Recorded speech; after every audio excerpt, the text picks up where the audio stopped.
Hello, आप सबको magic के बारे में तो पता ही होगा। ये हर इसेकाई, फैंटेसी और एक्शन जगह जो रिलेटेड एनिमे होते हैं फिर मांगा होते हैं उसका पार्ट होता है। इससे हमें कमाल के एक्शन सीन्स, इसके साथ बैडास एक्शन मूवमेंट्स देखने को मिलते हैं। इसके साथ कैसे जो इंटेलिजेंट कैरेक्टर्स होते हैं ना, अपने मैजिक और अपने नॉलेज का इस्तेमाल करके हमें कमाल के फाइटिंग मूवमेंट्स भी देते हैं। और इसके साथ कैसे वो अपने दुश्मनों को हराते हैं और कैसे वो एक सादे सिंपल मैजिक को एकदम नेक्स्ट लेवल पर लेकर जाते हैं। ये सारी चीजें देखने का हम सबको बहुत ज्यादा मजा आता है। इसके साथ मैजिक की वजह से हमें बहुत सारे जो क्यूट मूवमेंट्स है, फिर जो ब्यूटीफुल मूवमेंट्स है वो भी देखने को मिलते हैं। तो इसी मैजिक के चल रहा मैं आपके लिए एक यूनिक मांगा लेकर आया हूँ जो कि बिल्कुल ही सिमिलर है ब्लैक क्लोवर जैसा। क्योंकि आप सबको पता है कि ब्लैक क्लोवर भी एक मैजिकल जनरा का एनिमे और मांगा है। तो इसमें जो ग्रीमवॉर का ट्विस्ट है, इसकी वजह से इसकी स्टोरी और भी ज़्यादा इंटरेस्टिंग बन जाती है। इसकी वजह से हम इसमें जो इंटरेस्ट है ना वो नहीं होते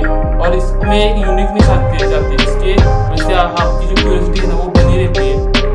तो ऐसी एक मांगा है। मांगा का नाम मैं वीडियो में आगे बताऊंगा, इसके लिए वीडियो पूरा देखना। तो वीडियो की स्टोरी कुछ ऐसी होती है। हमारे जो होता है ना वो एक हंटर होता है जो कि पहाड़ में रहता हंट करता है। वो सिर्फ अपने सर्वाइवल के लिए नहीं, वो कि अपनी जिंदगी के लिए, यानी कि हंटिंग ही उसकी जिंदगी होती है। तो एक दिन वो ऐसे घूम रहा होता है फॉरेस्ट में और उसे एक क्रीचर दिखाई देता है। अगर वो उस समय वो उससे लड़ा होता तो वो मर जाता, लेकिन वो वहां से भाग जाता है उसी समय। और कुछ दिनों बाद वो फैसला करता है वो उससे हंट करेगा।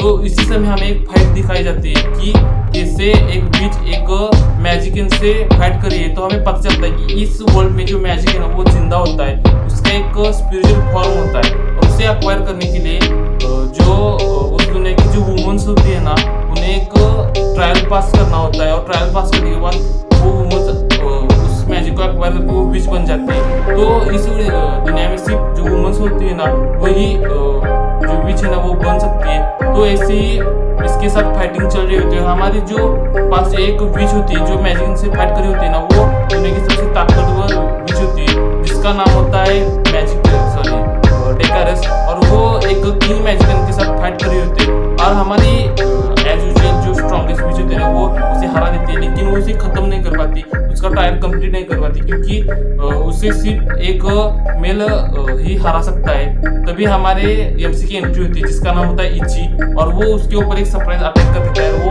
मैजिकन को हरा देता है और उसको मैजिकल पावर्स मिल जाती है और वो उस दुनिया का फर्स्ट मेल विच होता है। तो डेकारस उसे कैप्चर कर लेती है और उसे कहती है कि अभी तुम इस दुनिया के सबसे पहले मेल विच हो, तो सारे दुनिया की जो मैजिक विचेस है या फिर विचेस है ना तुम्हारे पीछे पड़ जाएगी और तुम्हारी जिंदगी पूरी खत्म हो जाएगी। लेकिन हमारे एमसीक्यू से कुछ घंटा फर्क नहीं पड़ता, क्योंकि उसे सिर्फ हंटिंग करनी होती है। लेकिन जब डेकारस को पता चलती है कि अगर तुम हमारे साथ विच एसोसिएशन में आ जाओगे तो मैं तुम्हें हंटिंग करने का चांस दूंगी। इसकी वजह से उसकी जो पूरी बॉडी लैंग्वेज चेंज हो जाती है, एकदम वो एकदम बीच जैसे देखने को मिलता है हमें। और इसके साथ वो अपने डेकारस के साथ जाने के लिए मान जाता है और वो विच एसोसिएशन में जाते हैं। तब हमारे एमसी की एक ट्रायल होता है, क्योंकि सारे विचेस को लगता है कि वो बहुत ज़्यादा डेंजरस है और उनकी सेफ्टी मेजर के लिए वो उससे इंक्वायरी करना स्टार्ट करते हैं। और उससे बताया जाता है कि तुम्हें अपने मैजिकल पावर के साथ एक ऑब्जेक्ट के ऊपर हमला करना है और उसके सामने एक ऑब्जेक्ट भी रखा जाता है। लेकिन वो एक मिरर के ऊपर हमला कर देता है उस ऑब्जेक्ट को छोड़कर।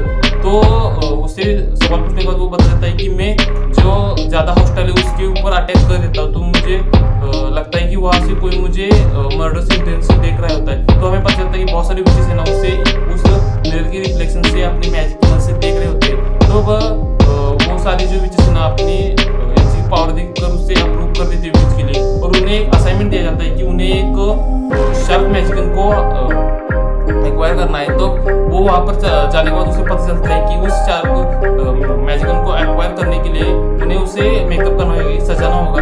तो डेकर और उसकी एक साथी होती है ना वो वहाँ पर चले जाते हैं। तो वो बहुत सारे फैशंस ट्राई करते हैं, लेकिन वो जो है उसे वो बिल्कुल भी पसंद नहीं आता। लेकिन हमारा एमसी उसकी पेट में घुस जाता है और उसे जो चाइनीज स्टाइल में एकदम सुशी होते हैं ना उसकी जैसा काट देता है। उसकी वजह से वो फिश है ना वो बहुत ज़्यादा खुश हो जाती है, क्योंकि इस जैसा स्टाइल उसे किसी ने भी नहीं दिया होता और हमारे एमसी उसे एक्वायर कर लेता है। इसके साथ विच एसोसिएशन में उसके बारे में बातें चल रही होती है, क्योंकि इससे पहले इतनी फास्ट विच को मैजिकिन को किसी ने भी एक्वायर नहीं किया, क्योंकि इससे पहले 1-2 साल लग रहे होते सारे जो मैजिकन है उसे एक्वायर करने के लिए। और इसी बात पर एक विच होती है ना वो सामने आती है और कहती है कि वो बहुत हमारी एमसी है ना वो बहुत डेंजरस है, उसे कंट्रोल में लेने के लिए उसे एक जो विच की जो एकेडमी होती है ना उसमें एडमिशन देना होगा, मुझे उसमें मेंटर बना दूँ, मैं उसे एकदम सीधा कर दूंगी। तो ये डिसीजन लेने के लिए हमारे ये इची और जो दूसरी विच होती है उसके ऊपर एक कंपटीशन होता है मैजिकन को पकड़ने के लिए। और कंपटीशन चल रहा होता है तभी हमें देखने को मिलता है वहाँ पर एक डेंजरस मैजिकन आ जाता है जो कि होता है गॉड मैजिकन। और हमारी एमसी उसमें जो पकड़ने वाले मैजिकन को तो उसके ऊपर ही हमला कर देता है और वहाँ पर थोड़ी मोटी सी फाइट हो जाती है। वहाँ हमारे एमसी जो मैजिकन होता है उसके ऊपर फैक्टर वुंड्स कर देता है नॉविक यानी कि नूब होने के बावजूद भी। और इसके साथ जो मैजिकन होता है ना वो भी बहुत डैमेज होता है, वो वहाँ से चला जाता है और हमारे एमसी भी अनकॉन्शियस हो जाता है। तो हमें पता चलता है कि हमारी एमसी और जो मैजिकन है ना उसकी फेट है ना इंटरलिंक्ड है और आखिर में आगे जाकर उन दोनों के बीच बैटल होने वाली है। और ह्यूमैनिटी को बचाने के लिए हमारे एमसी को उसे हरा के उसे एक्वायर करना होगा और एक्वायर करने के बाद हमारे एमसी मर जाएगा। ये सारी बातें जब टाइगर्स को पता चलता है तो उसे बहुत ज़्यादा बुरा लगता है क्योंकि ये जो हमारे एमसी होता है ना उसे अपनी जिंदगी में इन्वॉल्व किया होता है और उसकी वजह से उसकी जान भी जानी होती है। तो वो क्या करती है कि वो एक मास्टर कॉन्ट्रैक्ट साइन करती है। इसकी वजह से अगर हमारे एमसी भी मर गए तो टाइगर्स भी मर जाएगी। और इसके साथ में ना ये पहला पार्ट खत्म हो जाता है क्योंकि इसकी स्टोरी ना और भी ज़्यादा है और मैं वीडियो के लिए ज़्यादा नहीं करना चाहता। तो इस जो स्टोरी का जो नेम है ना वो है इची द विच।